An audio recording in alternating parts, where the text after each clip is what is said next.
Bien-aimés, que la paix et la grâce de notre Seigneur et Sauveur Jésus-Christ demeurent toujours avec vous et que vous ayez toujours le cœur disposé et disponible à recevoir les messages avec joie, amour, paix, simplicité, sincérité et vérité de cœur, au nom puissant de Jésus-Christ de Nazareth. Amen.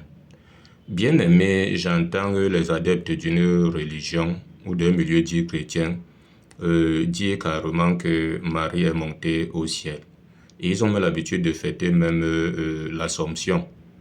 Donc Marie, la montée de Marie au ciel. Bien aimé, ici à la lumière de la parole, aucun disciple n'a fêté une telle fête.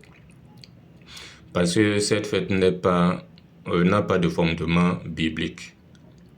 Bien aimé, la Bible nous ressort ici là qu'il n'y a que 3 personnes qui furent enlevées au ciel. Une de ces personnes-là, qui est Jésus, notre Seigneur Sauveur, est monté au ciel, il s'est assis à la droite de Dieu.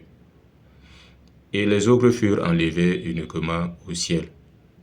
Et on va prendre rapidement la parole du voilà, les 3 là. Marie n'apparaît nulle part qu'elle est montée au ciel. Voilà, donc on va prendre rapidement la parole de Dieu pour que nous comprenions. Il y a Enoch.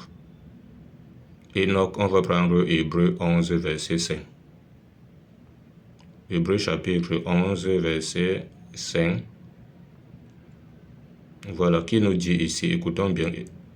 Hébreux 11, verset 5 qui nous dit: c'est pas la fois qu'Enoch fut enlevé pour qu'il ne vit point la mort, et qu'il ne parut plus parce que Dieu l'avait enlevé, car avant son enlèvement, il avait reçu le témoignage qu'il était agréable à Dieu. Voilà d'abord Enoch qui fut enlevé. Il a reçu le témoignage de Dieu qui lui était agréable, et Dieu l'a enlevé. Il y a aussi Élie. Il y a Élie le prophète. Voilà, on va prendre rapidement 2 Rois 2, verset 1 et le verset 11. 2 Rois chapitre 2, du verset 1 au verset... Voilà, 2 Rois chapitre 2, voilà. Le verset 1 d'abord, qui nous dit: lorsque l'Éternel fit monter Élie au ciel dans un tourbillon, Élie partait de Gilgal avec Élisée. Voilà, on va prendre au verset 11. Écoutons ce que ça nous dit. On dit: comme il continuait à marcher en parlant, voici un char de feu et des chevaux de feu les séparaient l'un de l'autre, et Élie monta au ciel dans un tourbillon. Au verset 12, on dit: Élisée regardait et criait: mon père, char d'Israël et sa cavalerie. Et il ne le vit plus. Saisissant alors ses vêtements, il les déchira en 2 morceaux. Donc voilà encore Élie qui fut enlevé au ciel. On va continuer la parole de Dieu. Ne soyez pas dans l'ignorance ni dans la confusion. Jésus maintenant, acte 1, verset 8 à 11. Acte chapitre 1, verset 8 à 11. Écoutons ce que ça nous dit.